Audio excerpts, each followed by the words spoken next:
Hey, book lovers, welcome back to Shelf Addiction, the podcast where we dive deep into the pages of thriller and fantasy reads. I'm your host, Tamara, and today we are discussing the conclusion of the YA fantasy duology, Six Crimson Cranes. But first, a quick heads up, if you crave the full visual experience and want to ditch the ads, head on over to Patreon.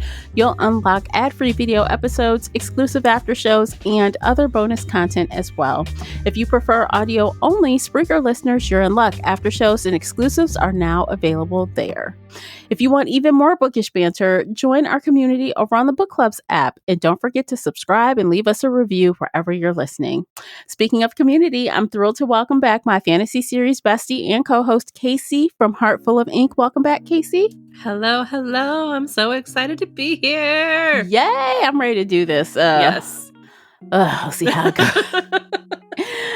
Anyway, you can find links to find both me and Casey in the show notes. Click around, do all the things. We appreciate you for doing that. But before we begin, I'd like to remind you that, as always with book chats, we talk full spoilers here, so you've been warned. Today we are discussing The Dragon's Promise, written by Elizabeth Lim. The audiobook is narrated by Emily Wu Zeller. It was published August 30th, 2022 by Knopf and Listening Library. The hardcover is 484 pages, and the unabridged audio is 14 hours and 26 minutes. Casey, would you kindly read the synopsis? Princess Shiori made a deathbed promise to return the dragon's pearl to its rightful owner, but keeping that promise is more dangerous than she ever imagined.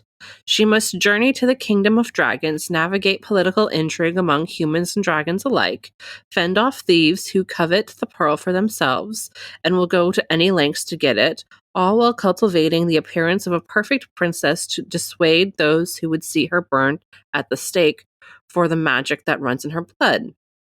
The pearl itself is no ordinary cargo. It thrums with malevolent power, jumping into Shiori's aid one minute and betraying her the next, threatening to shatter her family and sever the thread of fate that binds her to her true love. It will take every ounce of strength Shiori can muster to defend the life and the love she's fought so hard to win. Okay. When we finished, what did you think? I liked it better than book one. That's my high level. I liked it better than book one. I think it gave us everything we wanted from book one. Now, I do have critiques about it, but high level, that's where I'm at. And I'm the opposite. I liked it less than book one. Really? Although we did get some of the things, but there were other things. Always. And to be quite honest, I was like, at the end, I was satisfied, with the ending. I was kind of hoping they would actually kill her, but I knew they wouldn't. I knew the author wouldn't do it. She kind of died. Well, it's magical and mystical. Well, yeah, of course. The whole book series is magical and mystical. Yeah, so she's alive. Well, she's alive in one place and not in another, I guess. Yeah. Half alive. Yeah, half alive. It's the Persephone and Hades deal. But I wanted her like dead. I wanted her to die. And that would have been like, wow, I don't know. I just felt like that would have been so impactful. And I thought the author was going to do it. And I was like, nope. For a hot minute there, I was like, okay, is she actually killing her off? Like, it got really close there. And then the gods showed up. And I was like, right. I was waiting for the dragons to show up and save her. But no, it had to be the gods. He did, but he was off the page. Yeah, off the page. But so I don't know. I didn't really love the ending, but I was satisfied with it. I also thought it was kind of boring in the beginning. Believe it or not, it was just so slow moving for me. Even with all of the dragon world building and I just wanted it over. I just wanted it over, and I don't know why, because I think I had a misconception after we talked about maybe a love triangle, right? And so I kind of felt like, oh, there wasn't, and I was okay with it. But then I'm like, well, how long are we going to stay here? What's happening? And then I actually thought about the name of the title, And Soryu was like in 30% of the book, 25, 30% of the book. So I kind of, I was nitpicking. I was like, okay. It's okay. We always do that, and that's fine. Yeah, but that's ultimately which led me, this whole thing, I just kind of was not loving it. So sorry, not sorry. No, you're fine. I mean, yeah. I thought the dragon part was really cool. I thought she very rushed past that possible love triangle. And I was like, okay, this feels weird because it's called The Dragon's Promise. And like, it feels like we should have more about the dragon. But you just like, nope, we're friends. Yeah, we're going to smile at each other like we're friends. We're going to banter because we're just friends. And I was like, okay, weird. But okay. And then the rest of the story. So last time we talked about in book 1 how boring it was and how slow it was and how she was, constantly just cooking in the kitchens and everything centered around her like making soup constantly. So for this book, we had the opposite.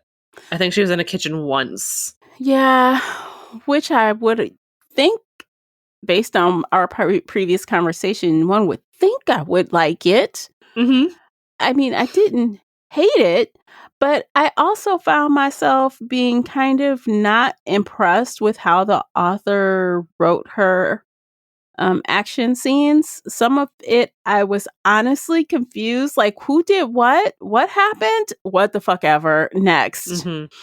There were a lot of characters she was trying to keep track of in a fight scene. Like, it did get... And to be fair, she was also keeping it very bloodless for the most part. We almost lost a brother this time, which again was something we kind of criticized with book 1, and he's still not dead, but at least he's part bird forever. Lord have mercy. I'm like, this poor kid, he got a bird, he got a wing, and it's not only just a wing, but it's like black and burned or like demonified or something. It's a mess. It is Thank a mess. goodness she brought magic back, or he would have been untolerated there. He wouldn't have been able to stick around. He would have been thrown out, cast out, burned at the stake, the whole 9 yards. Yeah. So I felt like almost this book was 2 different stories. It really was. Even the duology, like it was the same characters. But again, so last time we talked about how it felt like it was for 12-year-olds. At least for me, book 1 felt very middle grade.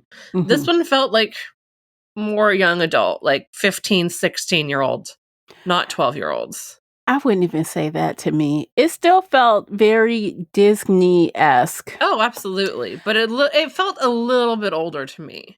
The hilarity of them like trying to wait for this first kiss, like it was supposed to be like the world-ending kiss of the century. No, there have been Disney songs about that. Yeah. And I just could not. And to be fair, everything, we read stuff. Sometimes life gets in the way, right? So maybe I'm not enjoying it how I would have had I had a different life situation happening to me during this read. But as it is, I kind of was like over all of it. Like it wasn't bad. It wasn't good. I could nitpick it to death. I still think the best thing about the book was the damn paper bird. Still, I mean, she was cute. She was really, really cute. I'm like, she's the one that will tell her, stop lying to your man. Girl, what are you doing? She had the most common sense. Oh, absolutely. To me. And I liked her attitude. Kiki was really cute. If it weren't for her, this would have been so bland. To me. I mean, yes, Kiki was adorable. Kiki was the best. Yeah, she offers up like witty commentary. She's like on point with her, evaluations of things. I mean, she could talk to birds, she could talk to snakes, she could talk, she's still like really helping her a lot. As far as, just getting through this. What would the girl do if she didn't have Kiki? She wouldn't be able to talk to anyone barely. No. I mean, She doesn't tell her brothers anything. She lies to her one true love way more than she should ever lie to anybody. But he just puts up with it. Yeah. And her father And her father just doesn't know calls her shit. he calls her all kind of liars. Like, I know Mhm. you lie. I know. Mhm. And And she does. I mean, she does lie to her dad Yeah. constantly. It's weird. I don't love that. I don't love that for this character. It's not endearing. It's not she's lying for a good reason, because while I guess ultimately she is, I feel like there's a better way to Mhm. do it. She feels reckless still. She doesn't feel any Well, more she's mature to still me.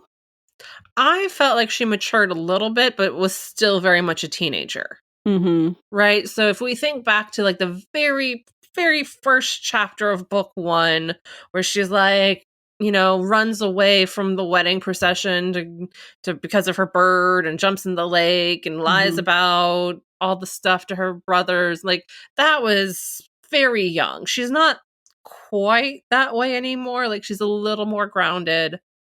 But again, she's After a week in the still water. yeah.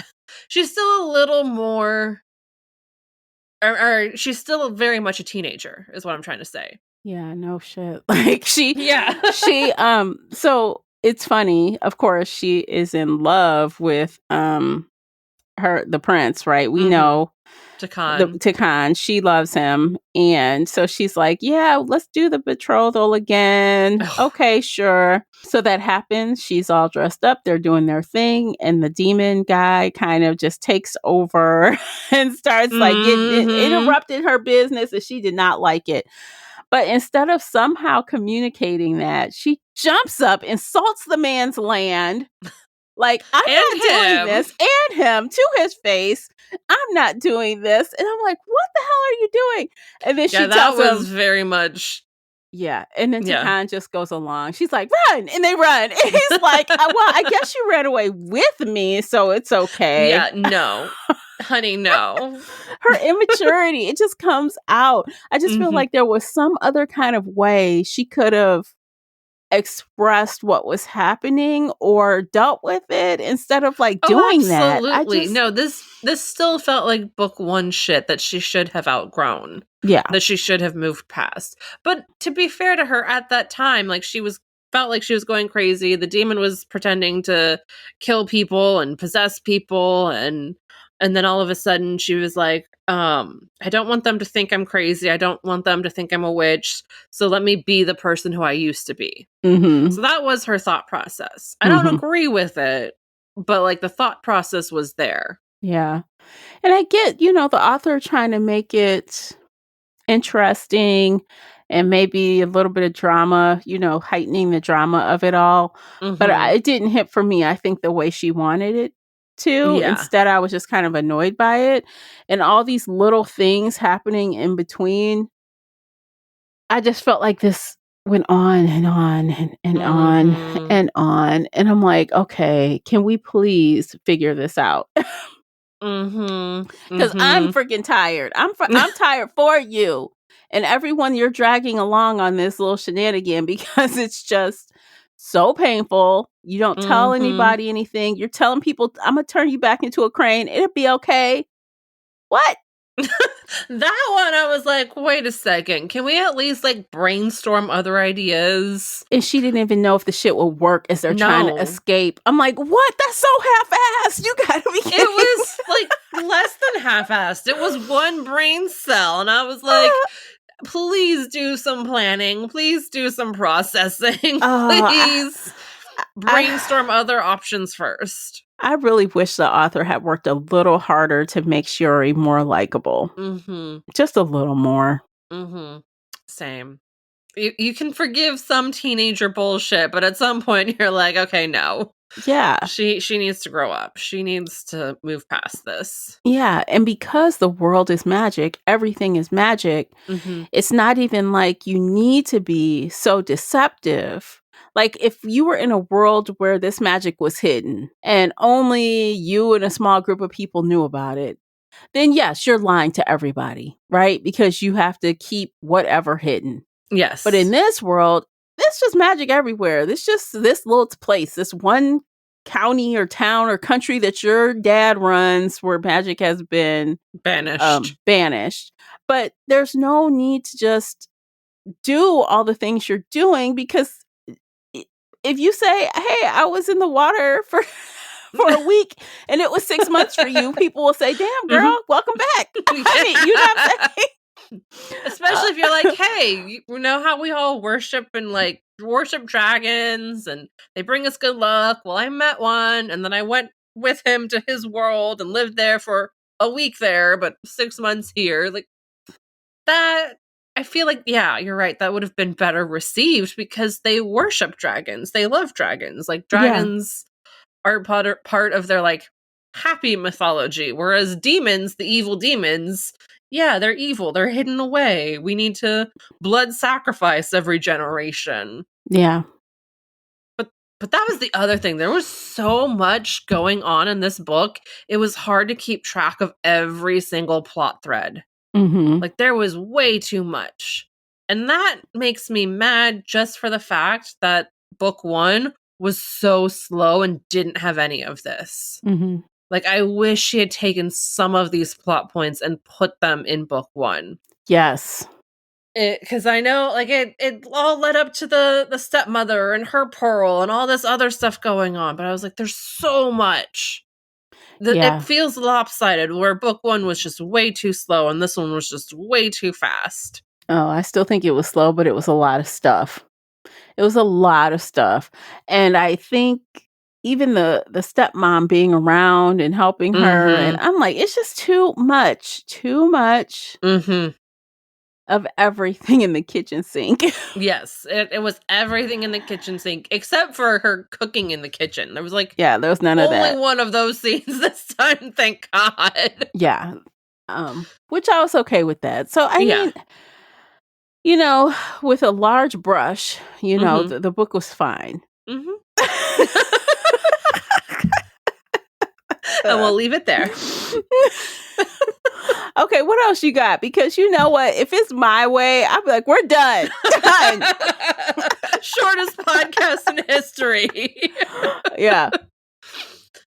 I'm trying to think. Like I keep saying, there was so much going on. Like we had the dragons, and I was really intrigued by the whole dragon world, and I kind of wanted the whole book to be down there. Like I wanted to learn more about all of that. But of course, no, she had to leave, so yeah, we didn't get as much. His family is wild. The cousins, his mother's sending assassins to kill his cousin because she wants her son to be king, except he's going to be king when his grandfather dies. So it's like, is she trying to combine the kingdoms, or what is she doing? She's just being a dumb mother. Yeah. And then like all of the mermaids and the mer people and how they keep people around there, and then the magic down. Like it was so interesting. Yeah. I wish that there had been like a whole book about that. I thought we were going to spend the whole time down there trying to get I did too. I thought it was going to be all about that. Yeah. But no, all of a sudden, like she has to leave because, again, she lied. She's like, I said I would bring him the pearl. I never said I'd give it to him. Yeah. Which is such a... I hate when people are like that. Lame. Like, I hate that so much. Yeah. And even though she's doing all that lying and stuff, you know, Siriu still looks out for her. He still loves her. Why does he like her so much? What is it about her that makes these two different princes just fall in love with her and then be jealous of each other? I don't know. It felt very Edward Jacob coded. Yeah. Again, like she picked the wrong one. She should have gone with the dragon. You think so? I think so.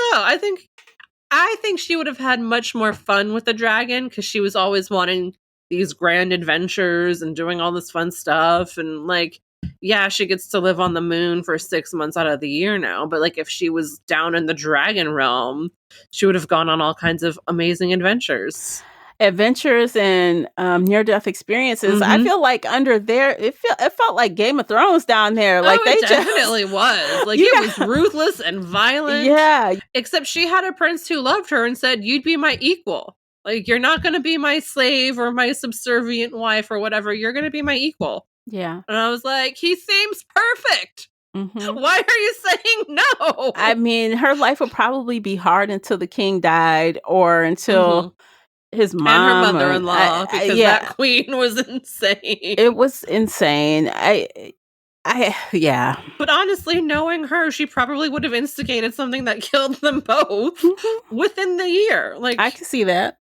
like, yeah. No, if I wrote fan fiction, that's what I would write for her. Yeah, and the new character, I liked the addition of the stone boy who was like a sorcerer. Oh, yeah. I can't remember what his name was It right started now. with a B, right? Let's see if I can find it. He was cute. Bandor, is that him? Nope, that was the bad Nope. guy. So you said start with a B? I think so. I could be wrong. Mentally, I just wanted to call him Bernard. I don't know why. I know that's completely wrong. Yeah. But you know how sometimes characters' names are just like, I don't know. You're going to be Bernard in my head. Yeah. That's who he is in my head. Don't ask me why. That's fine. I think, he was a fun addition. Oh, absolutely. But then she just sent him off. Comedic relief. Yeah. But also, I'm kind of glad he wasn't there for the last however many battles there were, because she was trying to keep track of the 7 brothers and the prince and the princess and Kiki and then all of these birds and then all of these other stuff's going on. Mm-hmm. He would have just been like too much in all of that. Yeah, I agree. But he was a good character while she was down there. She needed some assistance. She needed some help. Absolutely. And even like he came back when she finally got back home, and it was really cute to see them together in the human world. He's like, I'm only here because you lied to me. Because she's a liar. She lies about everything. I don't know. How can you have a good character, that is so good and everyone loves, and she is like a chronic liar? Cat from Cat and Bones. Yeah. She lies a lot. She does. Bones usually stops her from lying to him, but it takes a couple books. At least she's good at it. A lot in book 1. Yeah. At least she's good at it, though. Yeah. But I feel like so to me, maybe Kat's reasons for lying were more acceptable than Shiori's reasons for lying. Yes. Shiori's lying. Well, I don't even know. This girl. She needed a mother. Not just a stepmother. She needed a mother. Yeah. Her, speaking of mothers, so her relationship with that made me think of her relationship with her father, which is odd as well. Mm-hmm. So, they do a whole lot of bowing because he's the king, and, I'm so sorry, whatever you say. Yes, bowing and scraping. Mm-hmm. Mm-hmm. I don't know what kind of relationship they have. I'm not really clear on that. And then at some point, she actually does call him a name for father when they're talking about her mother. He was kind of Appa or Baba or something like that. Yeah. So I'm like, we really didn't get to see him acting like her dad, and that often up until that point. He's like cursing her out. Like, you're back, you're late, you interrupted this wedding ceremony, go to your room. I'm like, what? Your daughter was gone for 6 months.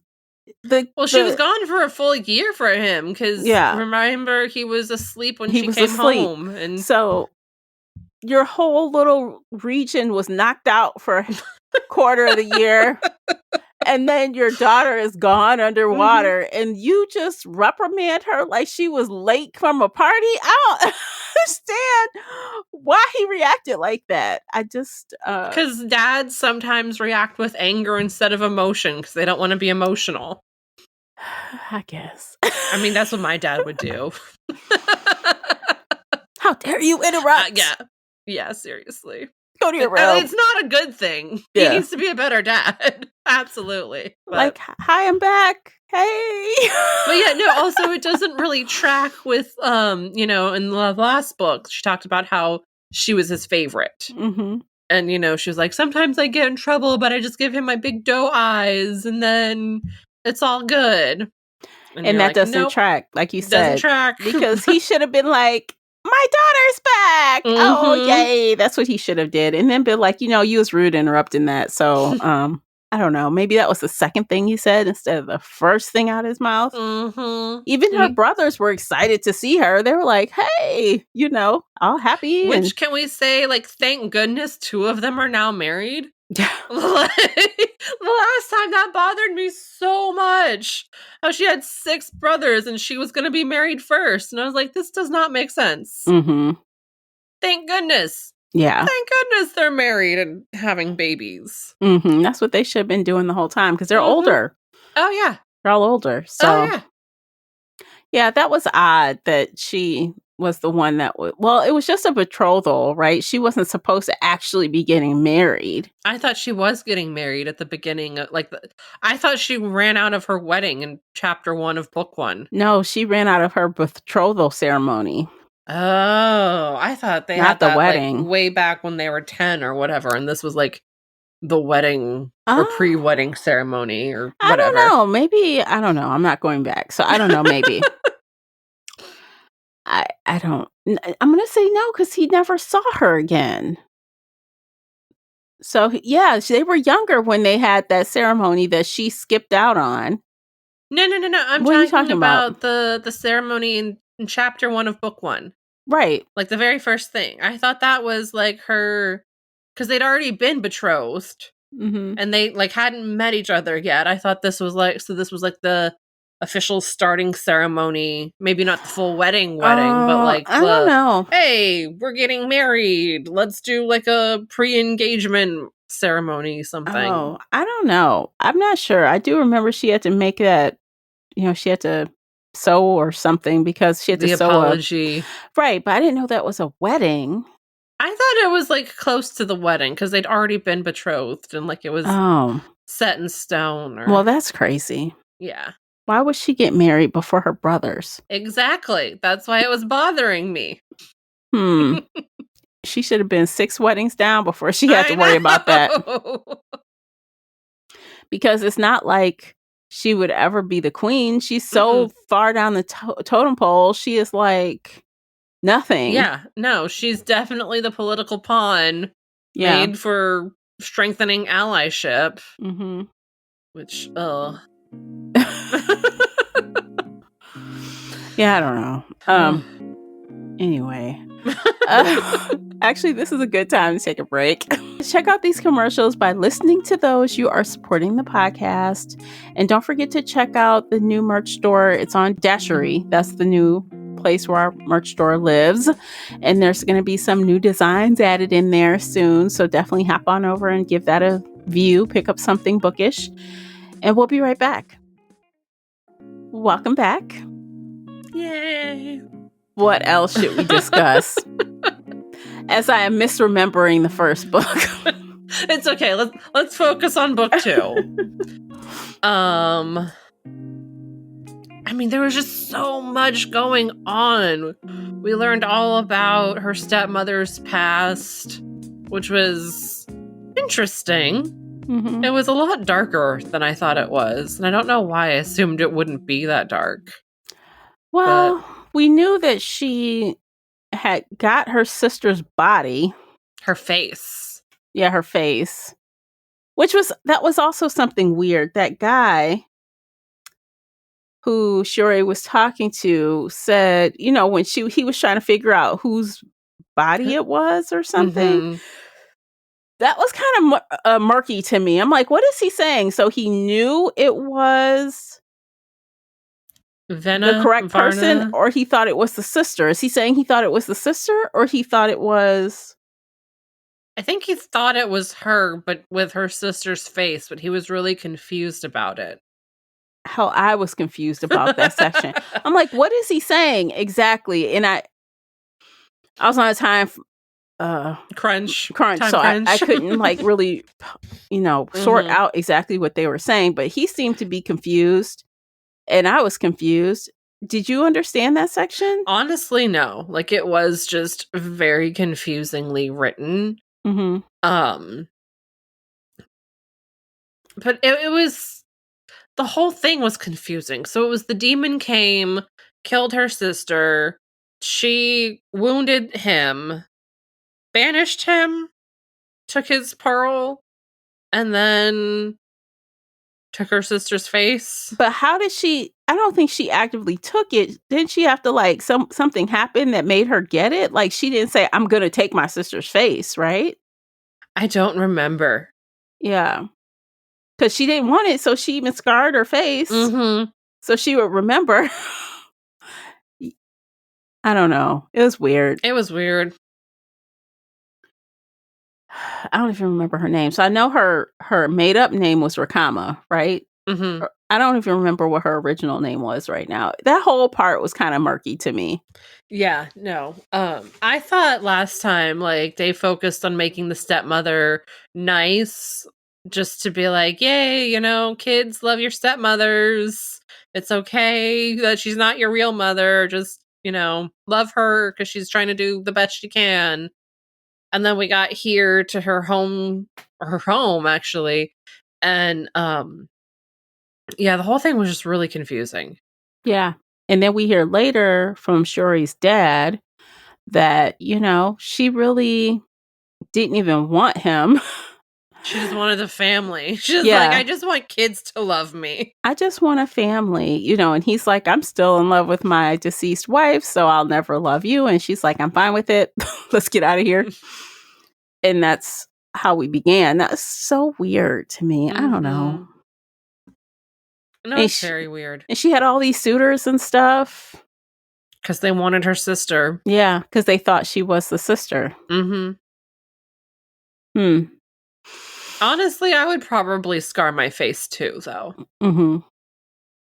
But then there was some kind of spell as well, because when she went away, everyone kind of just forgot about her.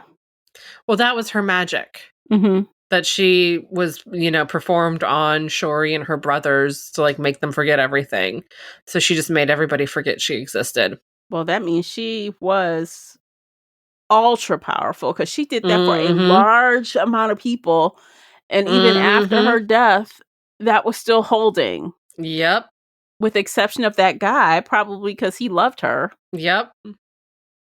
Which means she is crazy powerful. Yeah. Or maybe it was just that she used the pearl, and because the pearl was still alive and active, it was still doing the magic. It gave her a boost. I don't know. And then the pearl was almost like its own character. Oh, it was. There was a line in the blurb about it being its own character. Yeah. It was weird, though. Mm-hmm. I don't know. There was just so much going on, and I was like, I wish half of this had been in book 1. Spread it out. Share the love. Like, seriously, share the love. Mm-hmm. Explain the stuff. Don't stuff it all and rush it through in book 2. The pearl acting like sometimes it wanted to help, sometimes it didn't. She's constantly threatening the pearl. Do you want to get back to where you belong or not? You gonna help us? And honestly, like, it didn't. Like, once they got there, it just kind of like went whoop and disappeared. Yeah. And she had to like call it back and force it to the dragon, half dragon wraith guy. Yeah, so he's supposedly a demon, but it was a dragon? So half demon, half dragon. Yeah. Like that other character, but he was half dragon, half human. Human. Mm-hmm. That was so stupid. So weird. So weird. Yeah, so the pearl did eventually come back to the dragon. Mm-hmm. Eventually. And he eventually got it.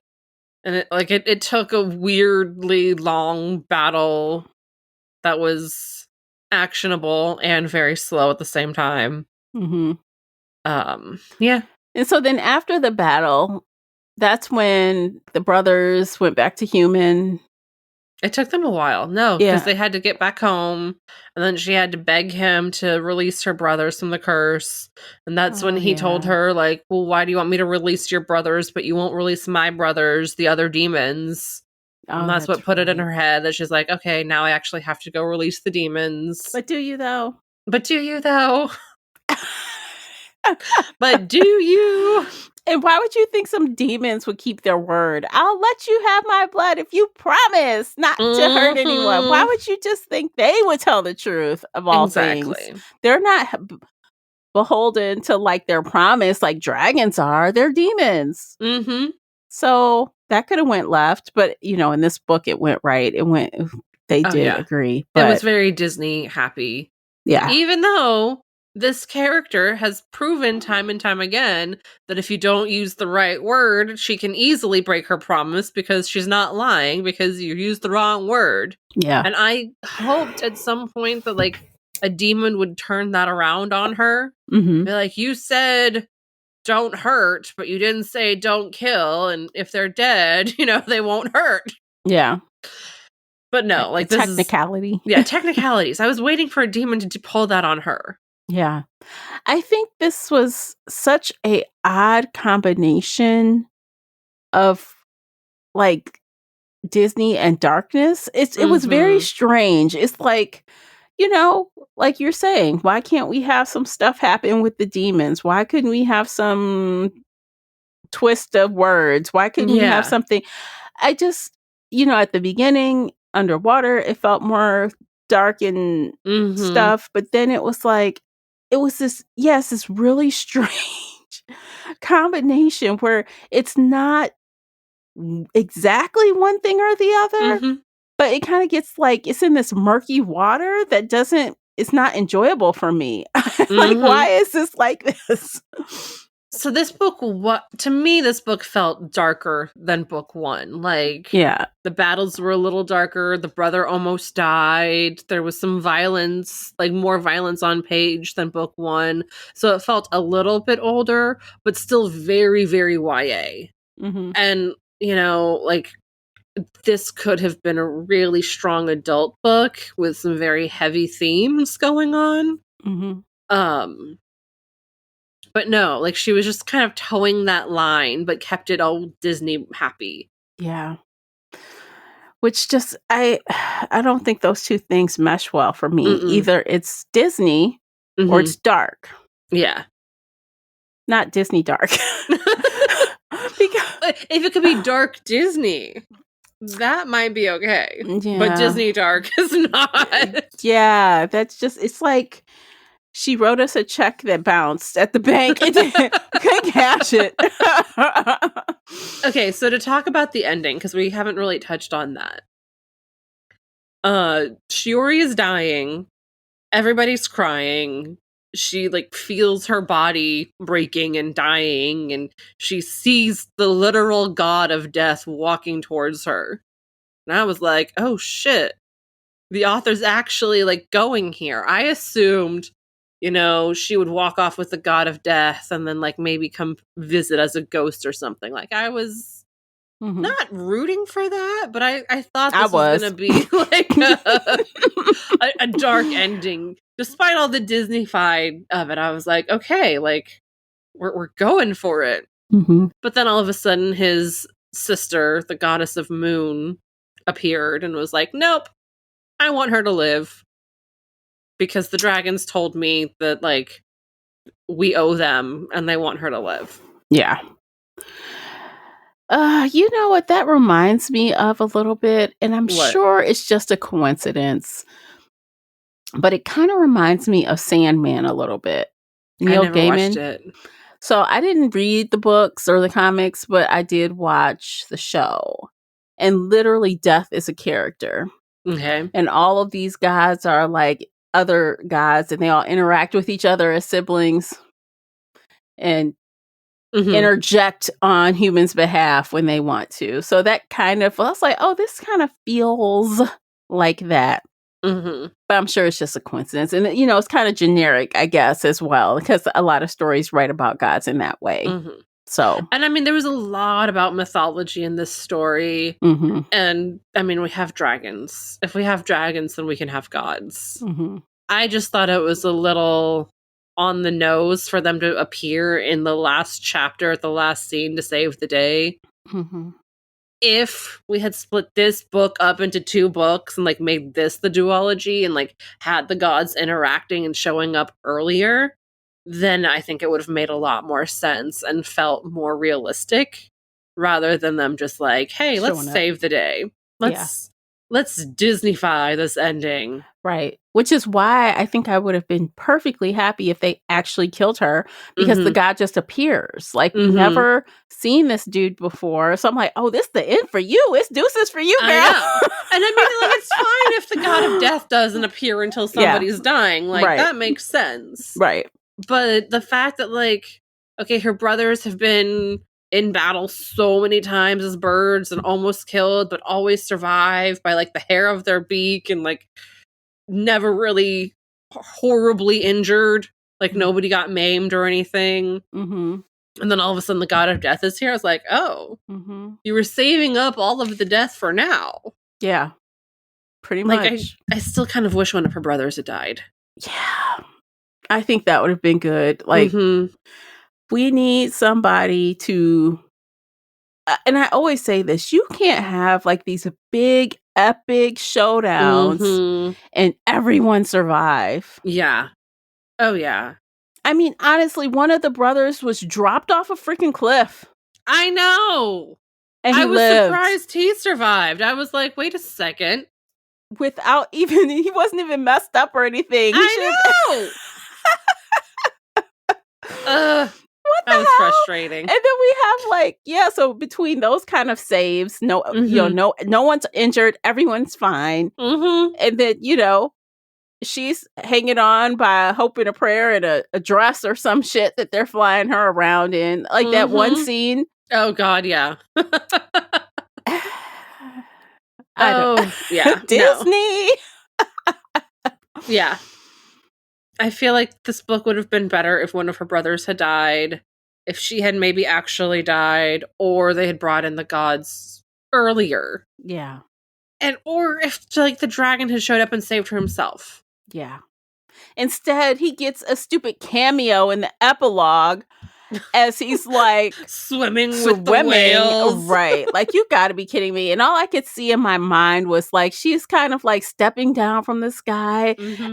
And he's like, hey, hi, let me wave to you. This is the princess wave with the hand twirl. That was so ridiculous. It was. It really was. Oh no. You know that meme? Oh no. Oh no. Oh no. That's how I felt. I'm like, this is awful. Like, this ending, it just turned, the potential was there. I prefer a sad but like legit ending, because then I'd be like, wow, everything she did, she made the ultimate sacrifice. Yeah. I hate sad endings, but I would have been here for that. Like, I'm okay with it.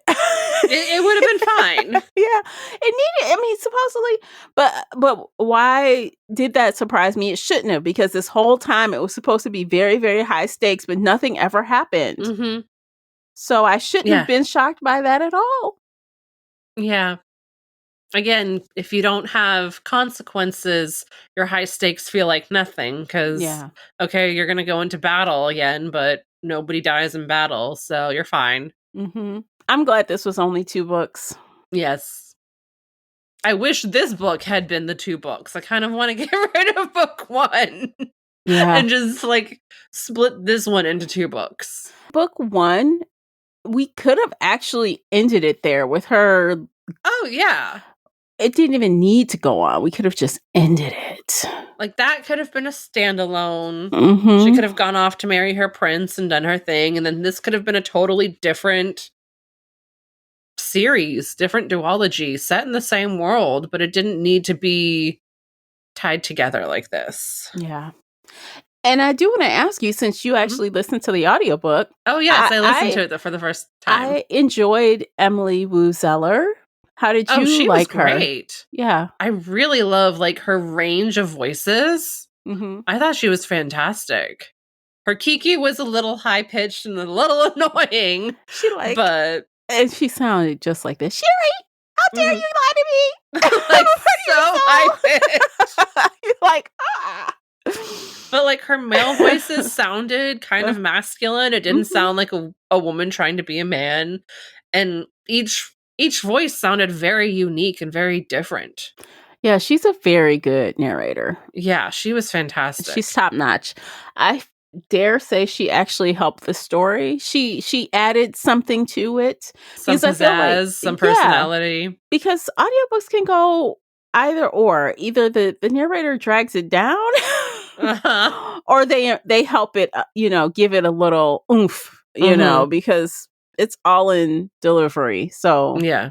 I liked her. I'm glad you listened to audio. Yeah. That's fun. I've been very busy, and I was like, we're just listening to audio. You're like, I gotta multitask. I don't have time. Yeah, I did not want to read 500 pages. So That's fair. hell, I barely want to listen to 16 hours or whatever the hell this was. I thought it was like 14. 14, it felt like 16 hours. 14 hours and 26 minutes. It felt like it just went on and on and on. Oh, geez. I even listened at 2x speed. Wow. So usually I listen at 1.5, but I was like, Emily's cadence is a little slower. So I was able to get it to 2, and it didn't sound like mice to me. It still sounded fine to me. And it usually just takes a couple of minutes to adjust, and then it sounds normal. Because I would have never got it done in time if I didn't speed it up. This morning when I woke up, I said, fuck. 2x. Speed it up. Speed it up. And I'm telling you, y'all, I finished this audiobook 15 minutes before we recorded. Hit record. Skin of my teeth. It's been a while since it took me that close up to the line. It's been a long time since I've done that. But I'm glad you finished. Yeah. Let's go ahead and rate it. Should we rate the book? We're done. Okay. So what did you think of the finale, The Dragon's Promise? Honestly, I think I'm just going to give it 4 stars for the vibes. Okay. Okay, so it gave us everything we wanted from book 1. It had more action. The romance felt a little more realistic than it did last time. She wasn't wearing the stupid bowl hat anymore. There was a lot more world building. I was excited about the dragon stuff. So with the vibes, it was good. Okay. So critiquing wise, yeah, not so much, but I guess I'll give it a 3 for the vibes because this was almost a 2. Oh, damn. But I'll officially make it a 3 for the vibes because, it was not the worst thing ever. So I don't want to put it in that category. Worse. But it's like I am not excited to read anything else by Elizabeth Lim. I'm going to be very picky. I'm going to see if she does anything adult. Because I feel like she would do really well with adult stuff. But I think she's only doing YA. I don't think she would. And I could be, I could just be wrong. I don't know. But I don't think she actually has it in her to write anything that's more. She might.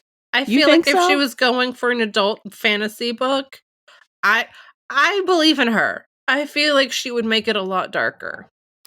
Okay, so I guess it depends on if I feel like anything, again, that is East inspired, I don't know if all her stuff is like Japanese feeling. I think it is. Yeah. But whatever. I don't know. I think it's all YA anyway. As long as it's not freaking fairy tales. I don't know. I'm looking at her Goodreads and she does have some, let's see, retellings. Again, she's doing fairy tale retellings. Okay. This doesn't look like it's YA. Unable to prove she's the missing princess. Okay, that's one. That's YA. Let's see. Based on that alone, that's YA. There's another one. Tale of Two Sisters, mythology, dragons. She definitely has the same vibes for all of her books. They all kind of have similar feeling covers. They all kind of look, I think they all have the same kind of. So I guess if you like that, great. you'll probably enjoy more, you know? Mm-hmm. I don't know. I'm probably going to opt out personally. That's fair. If you come across something that you think is stellar, and I mean chef's kiss 5-star kind of stellar. Yes. Oh, absolutely. I know you. I would tell you, okay, Yeah. this book is for you. Or like, okay, this book is good, but it's not for you. Yeah, that's right. Save us the misery. Yes, I will. So we would normally say what we're going to read next at this point, but guess who hasn't read any samples? So unfortunately, the Patreon people already know by the time you listen to this recording, but you don't know because you're not on Patreon. But come on over to book clubs at the very least. If you're not into Patreon, that's fine. But come over to book clubs and read the next one with us. Join us for book club. Book clubs are always a fun time. I love to hear what other people have to say because our 2 cents isn't always the only opinion that matters. The only consensus, right? So yeah, I love to hear what the group has to say, and it's always a fun time. So do join us over there. And I think that's it. That's all I got. Yeah. Okay. Well, thank you for listening to this entire episode. We appreciate you for doing that. And we'll catch you in the next one. Take care of yourselves. Bye, guys. Bye, everybody.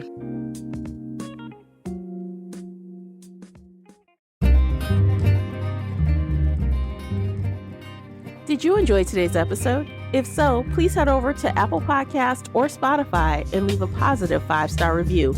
It's a simple action that makes a big difference.